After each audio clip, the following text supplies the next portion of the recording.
Talked about being gay in Hollywood and how difficult it was to have a career.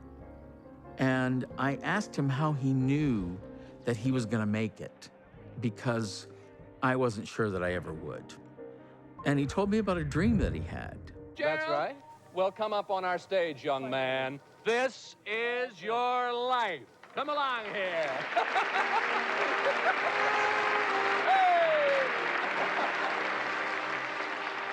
You see, folks, this young man, whose name really is Roy Fitzgerald, is known to you and to movie fans all over the world as Universal. He was by far the biggest star in Hollywood. You know, there was that period where he was the king. The Tom Cruise of his day. If it had come out, that would have been the end of his career. It's as simple as that. Privately, he was very free. He loved to laugh. He was also a bit of a devil. The people that he had around him were very trusted friends. I think maybe that's the key. People loved him, you know? He was just a decent, wonderful guy. And that's unusual in Hollywood. I hate to say that, but it's true.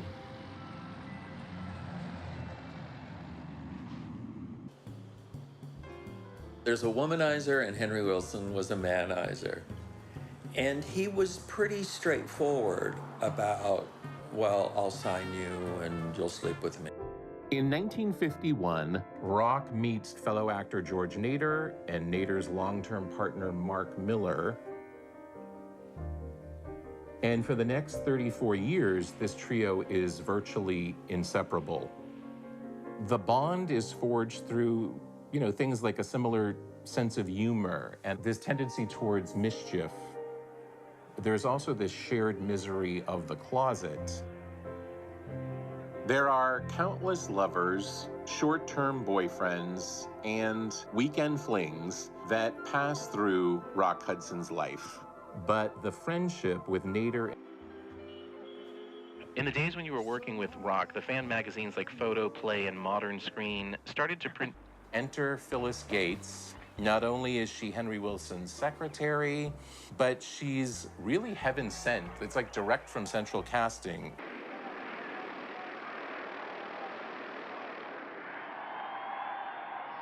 I like to lean upon a director.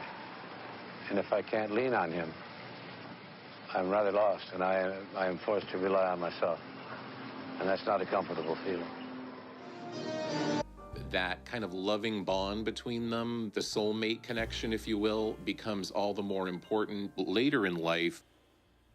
Brothers premieres George Stevens' production, Giant. Rock Hudson and his charming wife, Phyllis, expressed their happiness about the brilliant premiere. Hey, Sugar.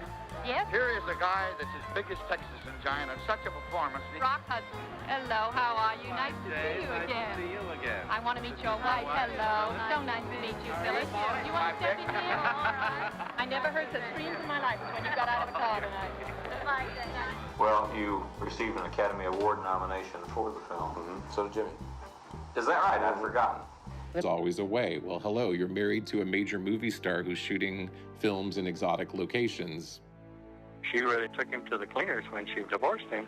He lost practically everything. He had a sailboat that was his pride and joy, and he had to sell that and pay her off, and he was really angry about it. It is really hard to swallow, given the fact that virtually every bit player, makeup man, assistant gopher at Universal knew the score about Rock Hudson. How did she possibly miss the memo? It's just kind of inconceivable.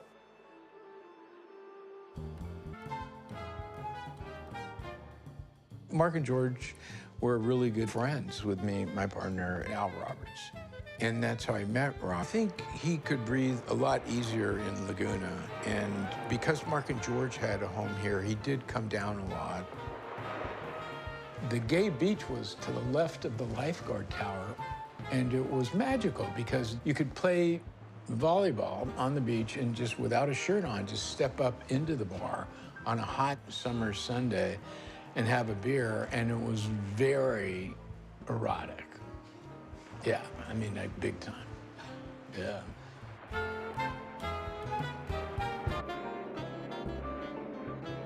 He drove the management at Universal crazy by taking off. He said, screw it, I'm going to do what I'm going to do.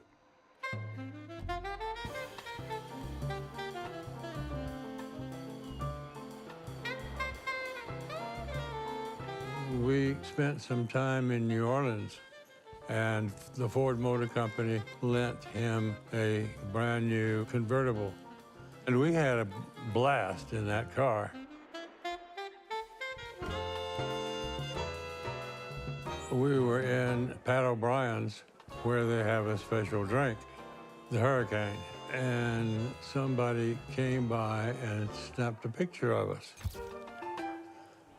Then they offered the picture for sale, of course, and we got it because this was the only picture of both of us together.